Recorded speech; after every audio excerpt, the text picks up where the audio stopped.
নমস্কার, কেমন আছেন সবাই? মেঘবালিকার আরেকটি খুঁটিনাটি ব্লগে আপনাদের সবাইকে স্বাগতম।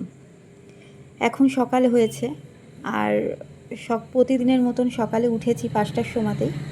তো গোপালকে সবার আগে জাগাতে হয়, কিন্তু প্রতিদিন আমি জাগাতে পারি না ওকে। বেশিরভাগ দিনই সকালে গোপাল জাগানোটা আমার বাবাই জাগায়, কারণ তোমাদের দাদা ভাই খুব সকালবেলায় ডিউটিতে চলে যায়। তো যেহেতু বাঁকুড়াতে যায় উনি, তো অত সকালে খেয়ে যেতে পারে না। রান্না টান্না করে ওনাকে টিফিনে দিয়ে দিই, মানে টাইমে ওখানে গিয়ে খেয়ে নেয়। তো সেই সময় আমার এই দিকটা দেখতে পারি না আমি। তো বাবাই করে সবটাই। গোপালের স্নান হয়ে গেছে। হ্যাঁ, ওকে জামা পরিয়ে দেওয়া হচ্ছে। এবার জামা পরিয়ে ওকে আসনে দেবে। তো আমি আজকে একটু সামনে ছিলাম, মানে আজকে একটুখানি ফ্রি ছিলাম। তারপরে ওকে আসন থেকে রেখে খাবার দিয়ে দেবে। আমি আর এই দিকে এত বেশি বকবক করব না, কারণ এরপরে ছেলেও স্কুলে যাবে। ওর আজকে একটা আবদার আছে যে ওকে আজকে একটা টিফিন বানিয়ে দিতে হবে। তাহলে সরাসরি রান্নার জায়গাতেই চলে যাই। এই যে একটা বাটিতে 1.5 প্যাকেট চাউমিন নিয়ে নিয়েছি। 1 প্যাকেটেই হয়ে যায়, কিন্তু যেহেতু ছেলের বন্ধুরাও খাবে ওই জন্য 1.5 প্যাকেট নিয়েছি। আর আমি কখনো চাউমিন সেদ্ধ করি না, ঠান্ডা জলে ভিজিয়ে রাখি কিছুক্ষণ। তো এই যে ভিজিয়ে রাখছি, তো ভিজিয়ে রাখলাম। এবারে একটা ঢাকনা দিয়ে ঢেকে দেব, যে বাকি কাজগুলো ওইদিকে করে নেব।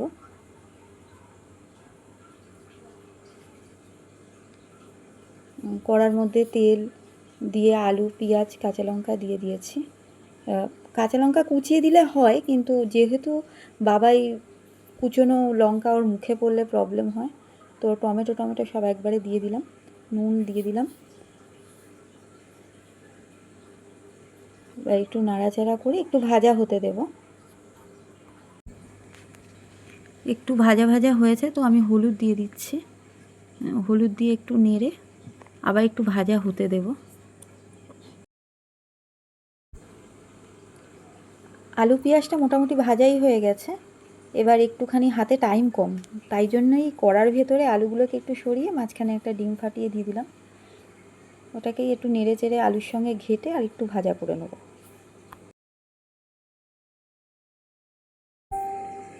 এবার একটা ঝাঁঝরি টাইপের ঝুড়ির মধ্যে ওই ঠান্ডা জলে ভিজিয়ে রাখা চাউমিনটা দিয়ে দেবো। বেশ সুন্দর ভিজে গেছে, কিন্তু মানে একদম সেদ্ধ হয়ে গেছে, মানে শক্ত একটুও নেই। একটুখানি ওপর থেকে তেল দিয়ে দেব যাতে চাউমিনটা ছাড়া ছাড়া হয়।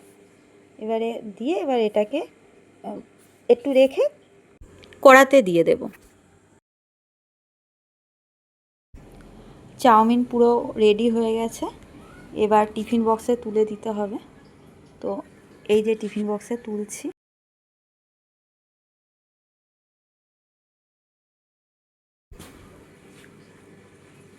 বাকি চাউমিনটা ওকে প্লেটে দিয়েছি, ও চপস্টিক দিয়ে সেটা ট্রাই করলো।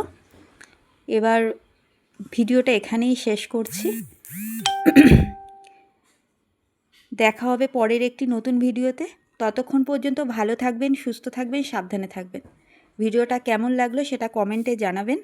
ভালো লাগলে লাইক করবেন, সাবস্ক্রাইব করে বেল আইকনে ক্লিক করে আমার পাশে থাকবেন, যাতে সবার আগে নতুন ভিডিও আপনার কাছে পৌঁছাতে পারে।